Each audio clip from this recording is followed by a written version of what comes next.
everyone, and welcome to Caffeine Podcast. And I'm going to be doing tally sticks today because I have this feeling that tally sticks were used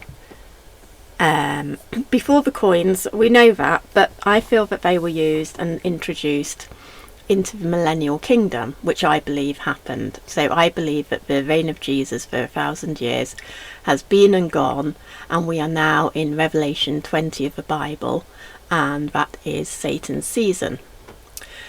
And I believe that one of the reasons why I believe that there would have been an introduction to tally sticks is because there was a betrayal for coins, and I don't believe that Jesus would look at coins kindly, and he also flipped the tables of the money changers. So Jesus was not a fan of coins and money in that sense. So in his Millennial Kingdom, I believe they had tally sticks. And so we've got tally stick. I did my search, and one of the first things to come up was the Jewish Museum of London. So I went to have a look at that to see what they had to say. And it states, these tally sticks date from the 13th century and relate to the taxation of the medieval Jewish community in England. The first sticks show payment of 1 shilling by Isaac the butcher, probably relating to the 1241 tax of Gloucester Jews. The stick was notched to indicate the payment and then split into 2 receipts. Payment could be checked by matching them back together.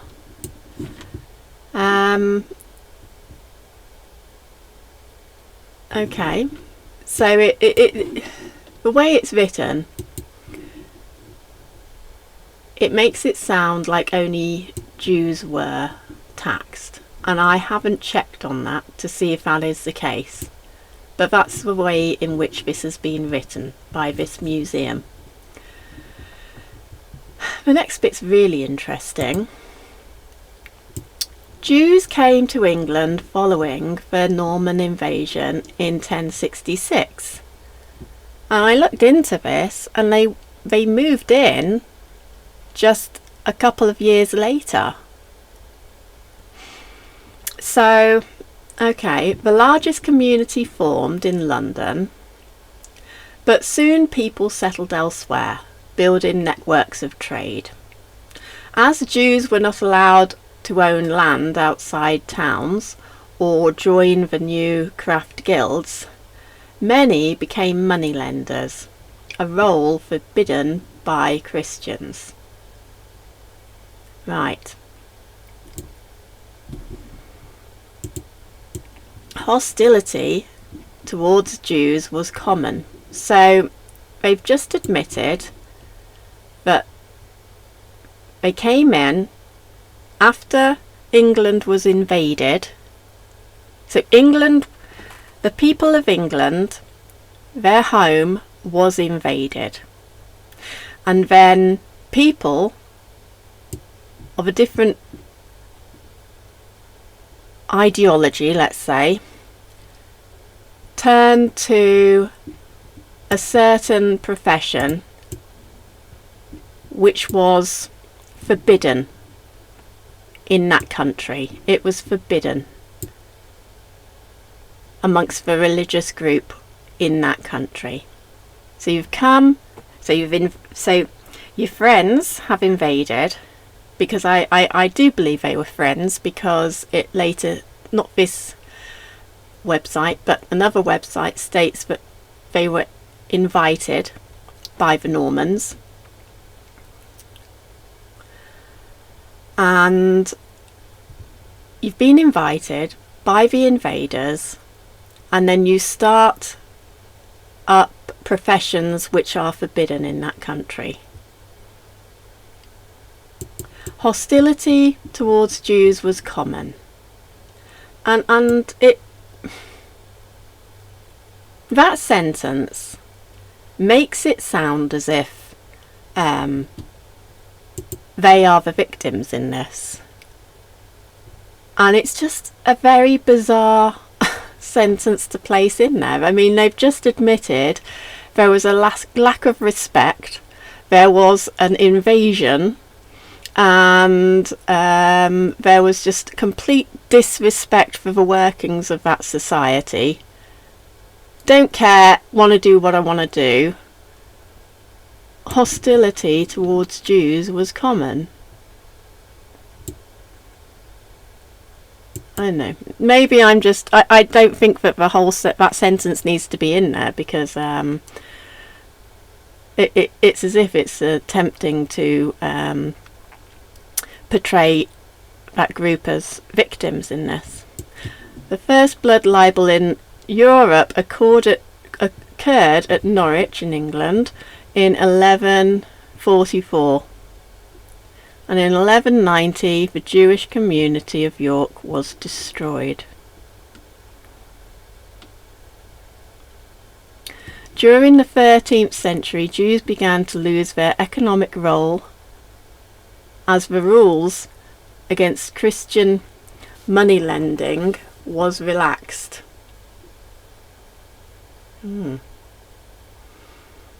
So they had competition. They were forced to wear a distinguishing badge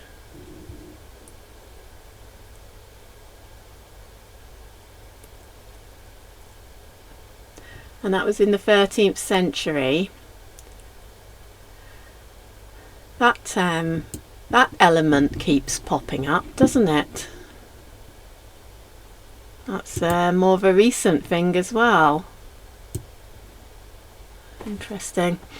In 1290, Edward I decreed that all Jews must leave England, the first national expulsion in Europe. Okay. I just found that sentence particularly interesting because I just thought, weird.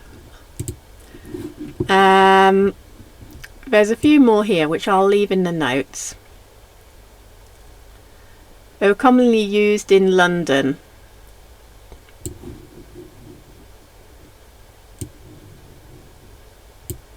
Which is where the Jewish website says that the Jews settled. As a convenient and accessible method for keeping records of loans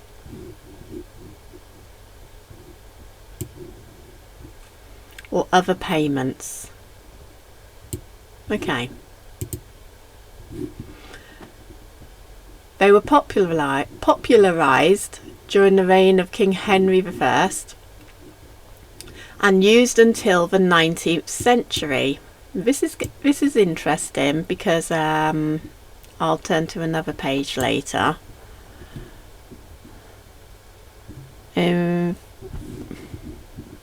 We see it again, a bit more reference to that group.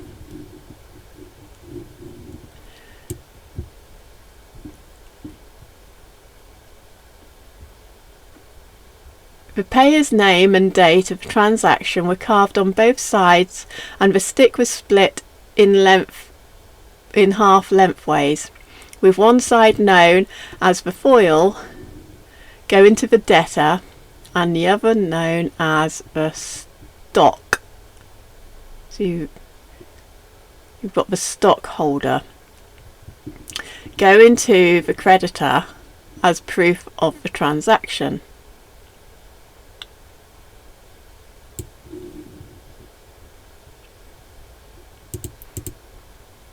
This specific tally stick from the Museum of London dates to the late 13th century. It was found in a cesspit behind a row of homes on Milk Street that belonged to various Jewish inhabitants during the 12th century. The amount denoted on the tally stick. Right, okay. The cesspit in which it was found was owned by Benamicus, Jew of York, at the time of its disposal. His neighbours were Master Moses, Jew of London, and Cressius, son of Elias, Jew of London.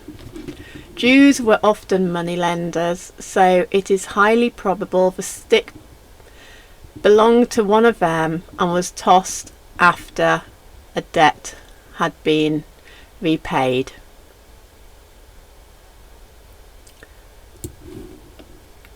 Jews arrived in London in 1066 when Jewish moneylenders in Normandy were invited to settle in England by Duke William of Normandy. So they were invited. Called William the Conqueror after he successfully invaded England. So they were invited after they invaded England. Okay. At the time, Christians were forbidden from taking interest, which prevented them from loaning money and other financial ventures. This, coupled with the fact that Jewish people were barred from owning land, helped push many Jews into the business of loaning money and banking.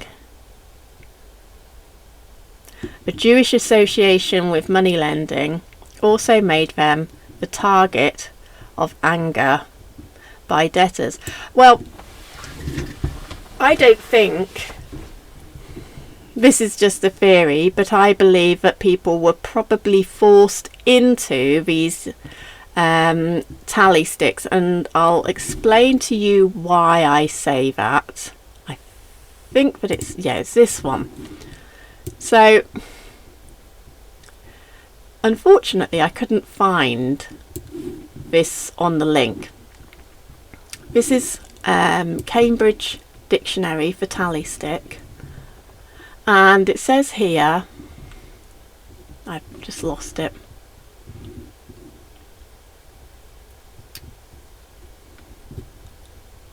It was about old tally sticks. Here we go. They ensured that the public was given very much better service than that given in the days of the old tally sticks. So there was an old tally sticks system, and then there came along a new one. And if you're going to invade a country and change their whole money system, you've got to keep it similar and familiar to the people, haven't you? That's what's kind of going on with the electronic payment system at the moment. You know, we all used cards, and then we've gradually been moved on to phone app payments, which some people are using and some people aren't. But the system is pretty much similar and familiar to everyone. So there was an old tally stick system, and then there was a new one that ensured, according to this, ensured that the public was given very much better service than that given in the days of the old tally sticks.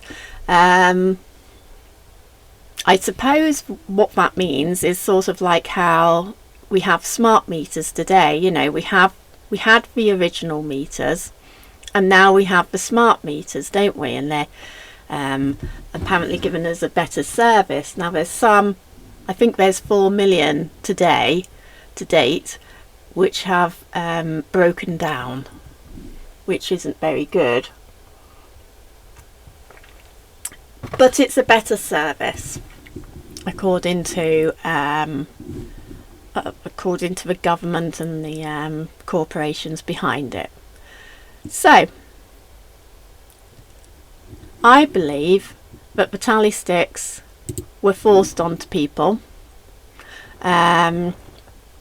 these new ones, and if they didn't use, because it's just so interesting, the timing, isn't it? The invasion, then the money lending arrives,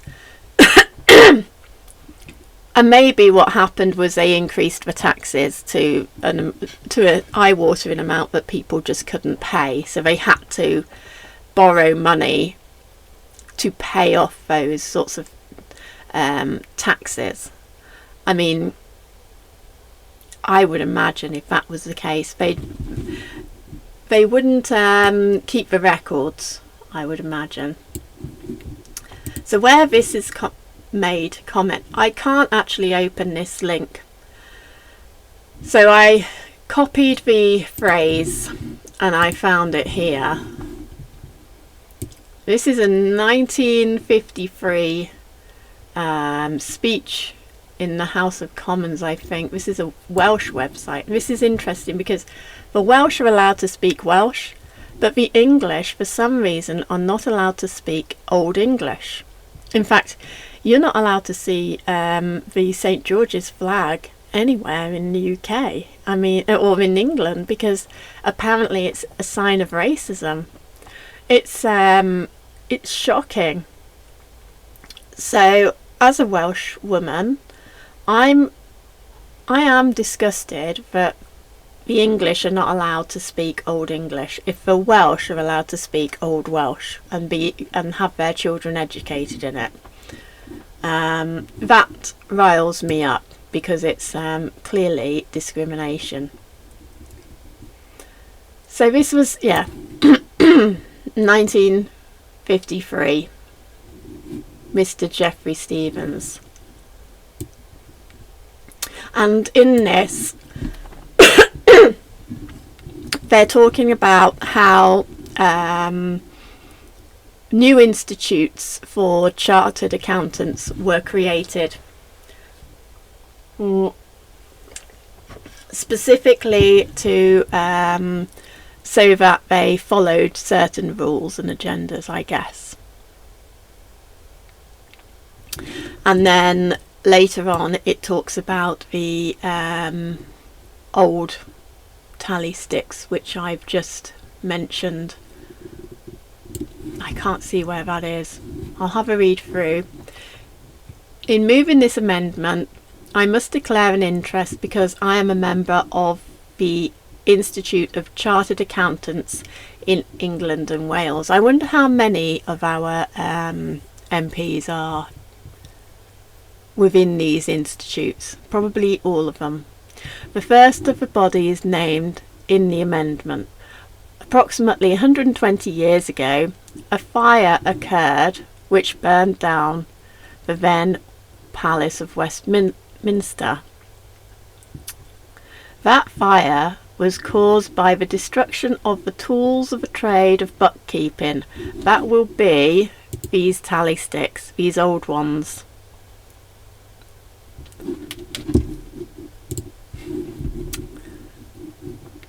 By the burning of the notched wooden tally sticks, the splitting of which between the buyer and the seller was the method used at that time for recording transactions between two persons. 35 years after that fire took place, a number of men met together in the City of London to decide whether or not something could be done to raise the trade of bookkeeping to the level of a science of accountancy. Now, if this happened in the 1800s, but some big fire happened and destroyed all the tally sticks in that way, what's to prevent us from thinking that it didn't happen in the medieval times and people were forced into the new tally stick system of the 1066, where the moneylenders were invited in? I'm not sure if I'm allowed to talk about this, but it's available online, so it's not really, it's just questioning. So a science of accountancy. Science. Interesting. And yeah. So that happened in the 1800s, and then they switched to coins, didn't they?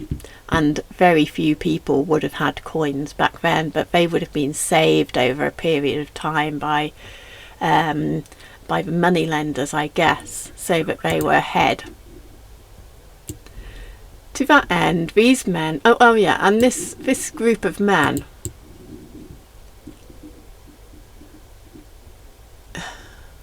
in the City of London, and the City of London is the money lending city. It's a country, actually. It's a separate country, the City of London is. It's a country of its own. To that end, these men applied for, and in due course were granted, a royal charter by which no person could practice as an accountant or auditor in England or Wales and call himself a chartered accountant unless he had survived certain tests imposed by the council of the body thus formed, the Institute of Chartered Accountants in England and Wales. Well, that's interesting. So we have to go through all these tests, and it doesn't matter if they are moral or immoral. You've got to just and this is what the school and education system are like, isn't it? They just say you've got to do it. If you don't do it, then if you don't do as we say, or if you don't come up with your answer, if you think of something different, you fail. It was not long before the more backward brethren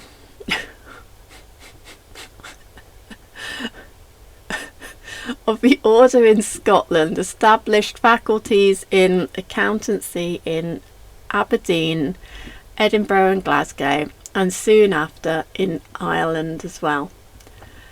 As the years went by, other bodies anxious to establish the same high standard of accountancy, I refer now to the two bodies named in the amendment, the Society of Incorporated Accountants and Auditors and Association of Certified and Corporate Accountants, also set themselves a very high standard.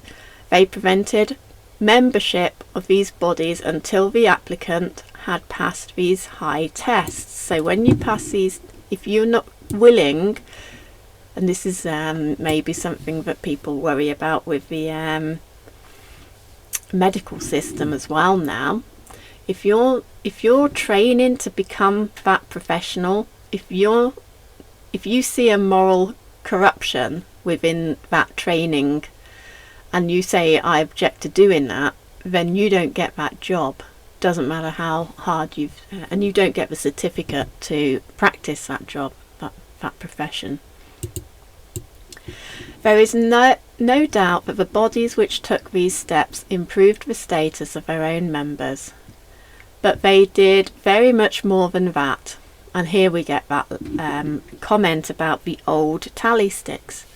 They ensured that the public was given very much better service than that in the days of the old tally stick. So what that seems to suggest to me, and this is just me putting dots together, is that a group of money lenders came with the invasion, and the invasion is interesting because there was Napoleon, and there were some stocks. There's some stories about some stocks and the stock exchange with the war with Napoleon, which I'll discuss in another one, but it seemed to be fixed, and people were conned through the I think they were mistold the results of the war, and so money lenders sold their stock. Everyone started selling their stock when they bought it up cheap, something like that. So it's just funny that this is another invasion and another war. So it could have been that England was just outright refusing. Maybe they were being threatened. If you don't take these money, if you don't start taking our money sticks or our trade for money lending, then we'll invade you. And eventually they did. It could be that kind of thing. Anyway, the hostility, yeah. During the 13th century, Jews began to lose their economic role as Christian money lending rules were relaxed. So, with that in mind, I guess they started opening these chartered accountant institutes, and that's where the institutions came from. But by this time, in the 1800s, they would have been based upon coins rather than tally sticks. And then there's more to say about that, but I won't go into it. I just wanted to mention the old tally sticks. I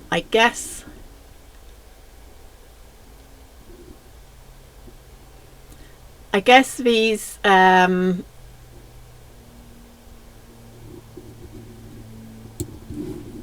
sticks, you know, I don't know. I think that there were old ones before the Norman conquest, and then they kept the same idea, but they moved it over to a money lending, and I think that people were probably bullied, and it wasn't a case of AS, anti-S. It was a case of they were being forced into a situation they didn't want to be in. I didn't know about this. I didn't know that there was, after the Norman conquest, this Jewish community that arrived, and I didn't know that they were invited either. So that was interesting, and I just wanted to have a look a bit more into that, because I just had no idea about it. So I've just looked into certain